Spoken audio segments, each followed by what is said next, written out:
ሰላም ጤና ይስጥልን የተወደዳችሁና የተከበራችሁ የገበያ ሚዲያ ተከታታዮቻችን እንደምን አላችሁ? ይህ በሮሃ ፎሬክስ ቢሮ ስፖንሰርነት ወደ እናንተ የሚደርሰው ዕለታዊ የምዕራፍ አንድ የቢዝነስ ዜናችን ነው። የቢዝነስ ዜና እወጃችን ላይ የሮሃ ፎሬክስ ቢሮን የዕለቱን ምንዛሬ ዋጋን አካተን እንድትከታተሉን እየጋበዝን ለዕለቱ ወደ ያዝንላችሁ ዜናችን እናልፋለን። በቅድሚያም አርዕስቶችን እናስቀድም።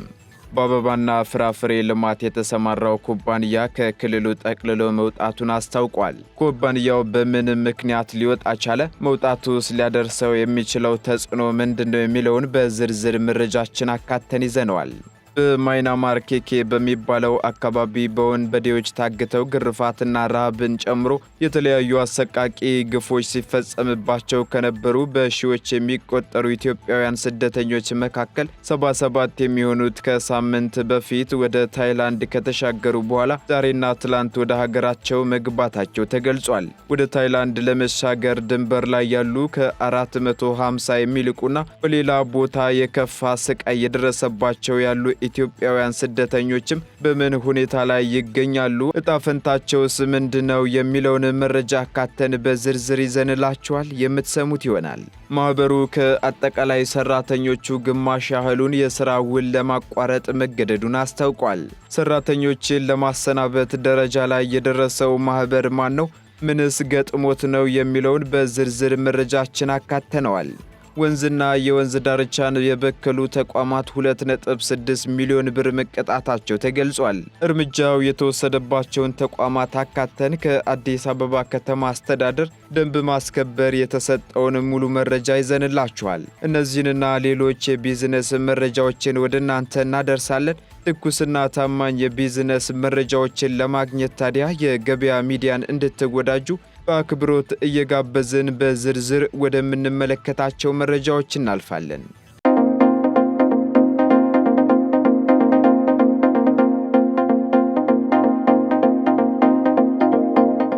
57ኛው የአፍሪካ ኢኮኖሚ ኮሚሽን የፋይናንስ ምጣኔ ሀብትና ፕላን ሚኒስትሮች ጉባኤ ከዛሬ ጀምሮ በአዲስ አበባ እንደሚካሄድ ተገልጿል። ጉባኤው የአፍሪካ ነጻ የንግድ ቀጠና ስምምነት ትግበራን ማፋጠን፣ አፈጻጸሙን የሚያልቁ ስትራቴጂካዊ እርምጃዎችን መቀየስ በሚል መሪ ሐሳብ ይከናወናል ተብሏል። የአፍሪካ ነጻ የንግድ ቀጠና ስምምነት ትግበራ የእስከ አሁን አፈጻጸምና ቀጣይ ስራዎች ጉባኤው ዋነኛ አጀንዳ መሆኑን የአፍሪካ ኢኮኖሚክ ኮሚሽን መረጃ ያመለክታል።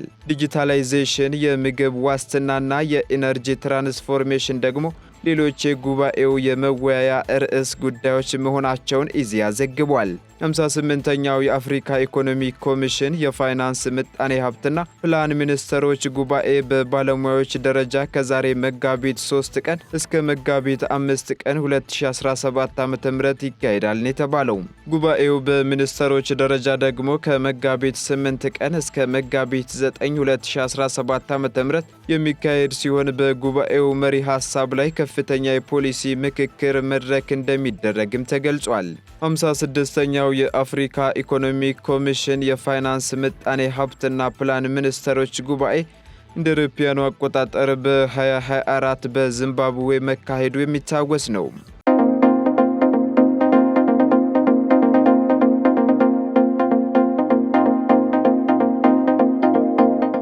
በአበባና ፍራፍሬ ልማት የተሰማራው የጀርመኑ ኩባንያ ከአማራ ክልል ጠቅልሎ መውጣቱን አስታውቋል። ሰሌክት ዋን የተባለው በአማራ ክልል በምዕራብ ጎጃም ዞን በአበባና ፍራፍሬ ልማት ኢንቨስትመንት ተሰማርቶ የነበረውን የጀርመን ኩባንያ ከክልሉ ጠቅልሎ መውጣቱን በድረገጹ ባሰራጨው መረጃ አስታውቋል።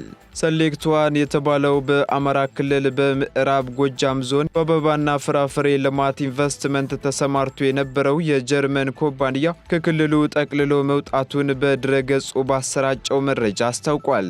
በክልሉ ያለውን ያልተረጋጋ ፖለቲካዊ ሁኔታና ወታደራዊ እንቅስቃሴ በምክንያትነት ያስቀመጠው ኩባንያው ከክልሉ ጠቅልሎ እንደወጣና የኢንቨስትመንት ስራዎቹን ደግሞ ወደ ኬንያና ኡጋንዳ ማዛወሩን ያስታወቀው ኩባንያው በቅርቡ በወጣው መግለጫም ባለፉት 2 ዓመታት የነበሩት ዋና የሎጂስቲክ ችግሮች ከፍተኛ ጥረት ቢደረግም በቋሚነት ሊፈቱ እንዳልቻሉ ገልጾ በኢትዮጵያ ስራውን ለማቋረጥ የደረሰበት ውሳኔ በጥንቃቄ የታሰበበትና በመጨረሻም አስፈላጊ ሆኖ የተገኘ መሆኑን ጠቁሟል። ኩባንያው በአማራ ክልል ምዕራብ ጎጃም ዞን ሰሜን አቸፈር ወረዳ ከሚገኘው ኩንዝላ ከነበረው ቦታ ወደ ኬንያና ኡጋንዳ መዛወሩ ከ1000 በላይ የሥራ ዕድሎችን እንደሚያስቀር እንዲሁም በአካባቢው የሚኖሩ እስከ 10,000 የሚደርሱ ሰዎችን ሕይወት በቀጥታም ሆነ በተዘዋዋሪ እንደሚጎዳ ተገልጿል።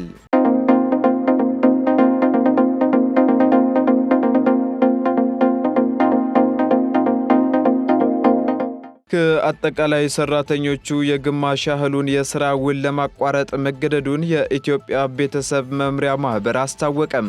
በአሜሪካ ተራድኦ ድርጅት የሚደረግለት የገንዘብ ድጋፍ በመቋረጡ ህልውናው አደጋ ላይ መውደቁን የኢትዮጵያ ቤተሰብ መምሪያ ማህበር ገልጿል።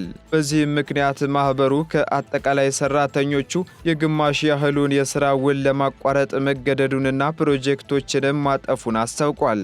የአሜሪካ መንግስት የልማት ተራድኦ ድርጅት የሆነው ዩኤስኤድ ለቤተሰብ መምሪያ በርከት ያሉ ፕሮጀክቶችን ሲደግፍ መቆየቱን የሚያነሱት በማህበሩ የክሊኒካል ሰርቪስ አገልግሎት ማኔጀር አቶ ጴጥሮስ ጌቸሬ ሲሆኑ ይሁንና በቅርቡ ድርጅቱ በድንገት ድጋፉን ማቆሙን ተከትሎ በገንዘብ ይደግፋቸው የነበሩ 4 ትላልቅ ፕሮጀክቶችን ለማቆም መገደዳቸውን ሸገር ዘግቧል።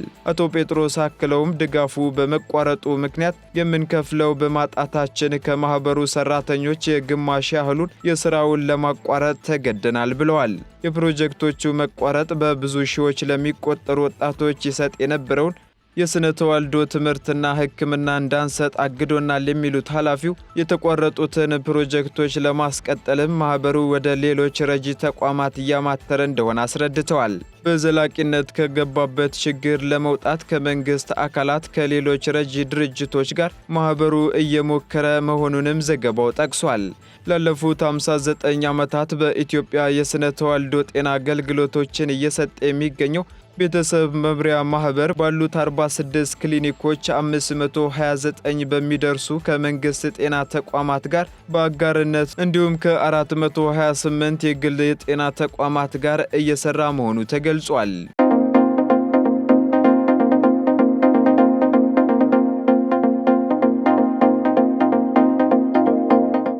በማይናማር ኬኬ በሚባለው አካባቢ ታግተው ግርፋትና ረሃብን ጨምሮ የተለያዩ አሰቃቂ ግፎች ሲፈጸምባቸው ከነበሩ በሺዎች የሚቆጠሩ ኢትዮጵያውያን ስደተኞች መካከል 77 የሚሆኑት ከሳምንት በፊት ወደ ታይላንድ ከተሸጋገሩ በኋላ ዛሬና ትናንት ወደ ሀገራቸው መግባታቸው ተገለጸም። በማይናማር ታግተው ከቆዩ በኋላና ከእገታ ቦታ ወጥተው ከሳምንታት በፊት ወደ ታይላንድ ተሸጋግረው የነበሩ 45 ኢትዮጵያውያን ዛሬ ጠዋት ወደ ኢትዮጵያ መግባታቸው ተገልጿል።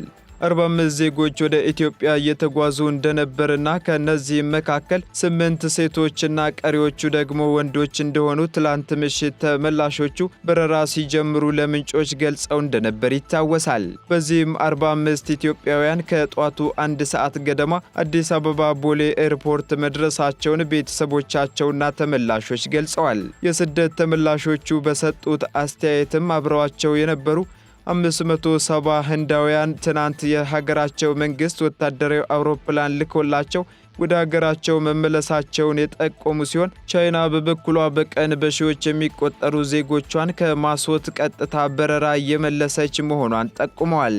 አክለውም ከዚህ በፊት ታይላንድ የገቡት ስደተኞች ወደ ሀገራቸው ሳይመለሱ 40 ቀን መቆየታቸውን የጠቆሙት እነዚህ ስደተኞች የታይላንድ መንግስት የዜጎች ሀገር ኤምባሲና ውጭ ጉዳይ ሚኒስቴር ዜጎቹን ለመውሰድ ዝግጅቱን እስካልገለጸ ድረስ ድንበሬን አቋርጠው እንዲገቡ አልፈቅድም በማለቱ አሁንም ድንበር ላይ የሚገኙ ዜጎች እንዳሉ አንስተዋል።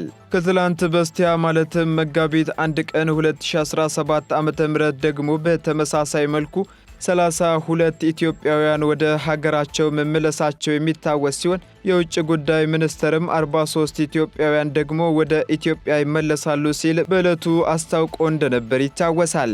በተጨማሪም ከቀናት በፊት የውጭ ጉዳይ ሚኒስቴር ጃፓን በሚገኘው የኢትዮጵያ ኤምባሲ በኩል በማይናማር በአስቸጋሪ ሁኔታ የሚገኙ ሌሎች ኢትዮጵያውያንን ወደ ታይላንድ በማሻገር ወደ ሀገራቸው ለመመለስ ጥረት እያደረገ እንደሆነ መግለጹ አይዘነጋም።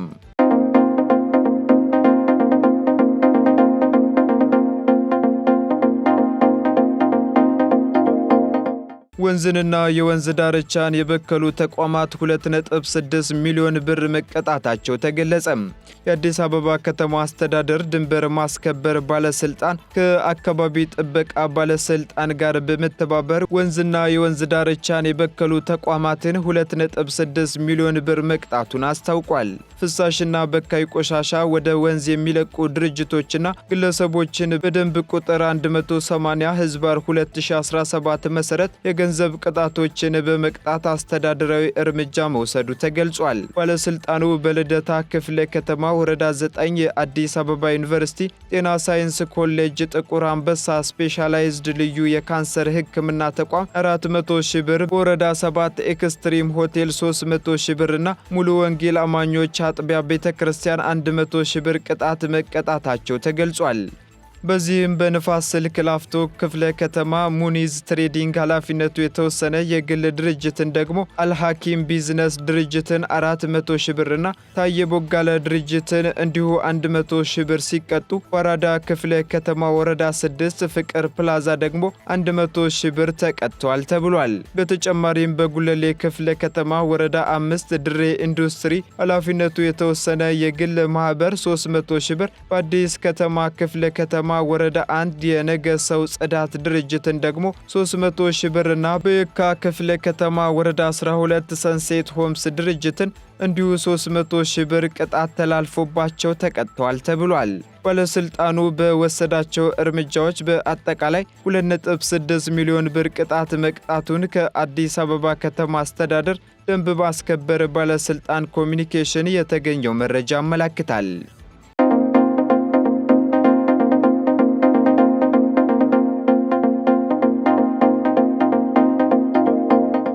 የኢትዮጵያ ኢንቨስትመንት ቦርድ ከ78 ሚሊዮን ዶላር በላይ የሚሆን ካፒታል የመደቡ ባለሀብት ባለብዙ ዘርፍ ልዩ የኢኮኖሚ ዞን ለመገንባት ያቀረቡትን ጥያቄ ማጽደቁን ገለጸ። የኢትዮጵያ ኢንቨስትመንት ቦርድ ትላንት ባካሄደው ስብሰባ የተለያዩ አጀንዳዎች ላይ ተወያይቶ ውሳኔ አሳልፏል። ቦርዱ ውሳኔ ከሰጠባቸው አጀንዳዎች መካከል አንዱ ከ78 ሚሊዮን ዶላር በላይ ካፒታል በመመደብ በባለብዙ ዘርፍ ልዩ የኢኮኖሚ ዞን ለመገንባት በግል ባለሀብት በቀረበው ጥያቄ መሆኑን ባሰራጨው መረጃ አስታውቋል። ቦርዱ ባለብዙ ዘርፍ ልዩ የኢኮኖሚ ዞን ሆኖ እንዲሰየምና ጥያቄ አቅራቢዎቹን በፍጥነት ወደ ስራ እንዲገቡ ውሳኔ አስተላልፏል። ሆኖም ግን ባለብዙ ዘርፍ ልዩ የኢኮኖሚ ዞኑ የት አካባቢ እንደሚገነባና ባለሀብቱ ማን እንደሆኑ ኮሚሽኑ አልገለጸም። የኢንቨስትመንት ቦርዱ የልዩ ኢኮኖሚ ዞን አሰያየም፣ የመሬት አመዳደብና አጠቃቀም መመሪያ ማጽደቁን የኮሚሽኑ መረጃ ያመለክታል።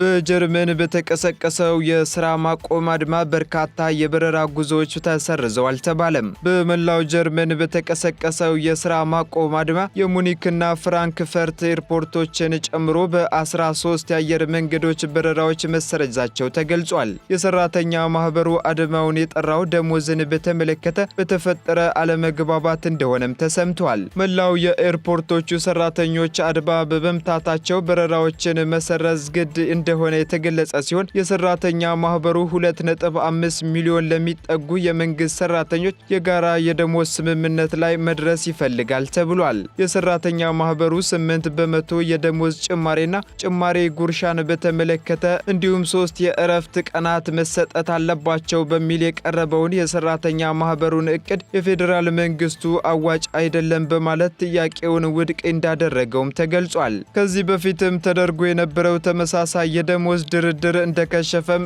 ስካይ ኒውስ አስነብቧል። በጀርመን ኤርፖርቶች ላይ የተደረገው የሰራተኞቹ የስራ ማቆም አድማ በመቶዎች የሚቆጠሩ ተጓዦችን በረራ እንዳስተጓጎለም ተገልጿል ሲል ስካይ ኒውስ በዘገባው ላይ ጠቅሷል። በተያያዘ ዜና የአውሮፓ ህብረት የኢትዮጵያ የረጅም ዓመት የንግድ አጋር መሆኑን አስታውቋል። የአውሮፓ ህብረት ከኢትዮጵያ ጋር ለረጅም ዓመታት የንግድ አጋር ሆኖ መቆየቱን የገለጸ ሲሆን ከንግድ አጋርነቱ በተጨማሪም የተለያዩ ድጋፎችን ሲያደርግ መቆየቱን አስታውቋል። ህብረቱ ይህንን ያለው የ50ኛ ዓመት የሁለትዮሽ ዲፕሎማሲያዊ ግንኙነትን አስመልክቶ በሰጠው ጋዜጣዊ መግለጫ መሆኑ ተገልጿል። ባለፉት 2 ዓመታት ኢትዮጵያ በእርስ በርስ ግጭት ውስጥ ገብታ በነበረችበት ወቅት ግጭቶች በሰላማዊ መንገድ እንዲፈቱ በማድረግ ረገድ ከፍተኛ ሚና ሲጫወት መቆየቱን በመግለጫው አስረድቷል። ከህብረቱ ጋር ኢትዮጵያ ያላት የዲፕሎማሲያዊ ግንኙነት ውጥነት ያለውና ቀጣይነት ያለው መሆኑንም አክሎ ገልጿል። በአውሮፓውያኑ አቆጣጠር 2016 ኢትዮጵያና አውሮፓ ህብረት በተለያዩ ጉዳዮች ላይ በጋራ ለመስራት የሁለትዮሽ ስምምነት ማድረጋቸው የሚታወስ ሲሆን በተለይም በጠቅላይ ሚኒስትር ዶክተር አብይ አህመድ ወደ ስልጣን ከመጡ በኋላ ከኢትዮጵያ ጋር በፖለቲካዊና ኢኮኖሚያዊ ጉዳዮች ላይ ያለመ ግንኙነት መሻሻሉ ተናግሯል።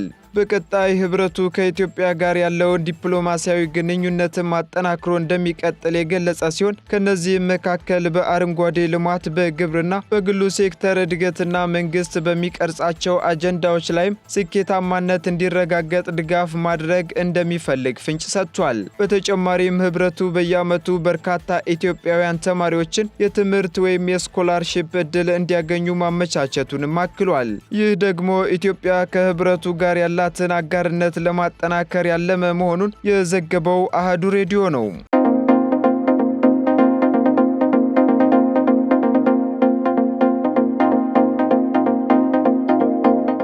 ቀጥለናል። የተወደዳችሁና የተከበራችሁ የገበያ ሚዲያ ተከታታዮቻችን፣ በመጨረሻም ደግሞ የሮሃ ፎሬክስ ቢሮን የዕለቱ የውጭ ምንዛሬ ተመን ወደ እናንተ እናደርሳለን። አንድ የአሜሪካ ዶላር 145 ብር እየተገዛ 147 ብር ከ90 ሳንቲም እየተሸጠ ይገኛል። ፓውንድ ስተርሊንግ 172 መግዣው ሲሆን 175 ብር ከ44 ሳንቲም ደግሞ መሸጫ ሆኗል። እንዲሁም ዩሮ 147 ብር እየተገዛ 149 ብር ከ94 ሳንቲም እየተሸጠ ይገኛል። ስዊዝ ፍራንክ እንዲሁ 152 ብር እየተገዛ 154 ብር እየተሸጠ ይገኛል። የተባበሩት አረብ ኤሚሬት ደግሞ 39 ብር መግዣው ሲሆን መሸጫው ደግሞ 39 ብር ከ78 ሳንቲም ሆኗል። የሳውዲ ሪያል 38 ብር እየተገዛ 38 ብር ከ76 ሳንቲም እየተሸጠ ይገኛል። እንዲሁም የቻይናው ዩዋን ደግሞ 18 ብር መግዣው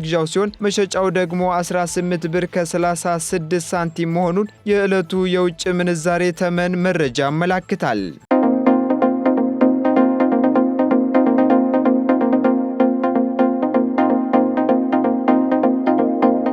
የተወደዳችሁና የተከበራችሁ የገበያ ሚዲያ ተከታታዮቻችን ለምዕራፍ 1 ያዝንላችሁ የቢዝነስ መረጃዎቻችን እነዚህን ይመስሉ ነበር። አዳዲስና ትኩስ የቢዝነስ መረጃዎችን ለማግኘት ታዲያ የገበያ ሚዲያን እንድትወዳጁ የሁልጊዜ ግብዣችን ነው። መልካም ጊዜን ተመኘን።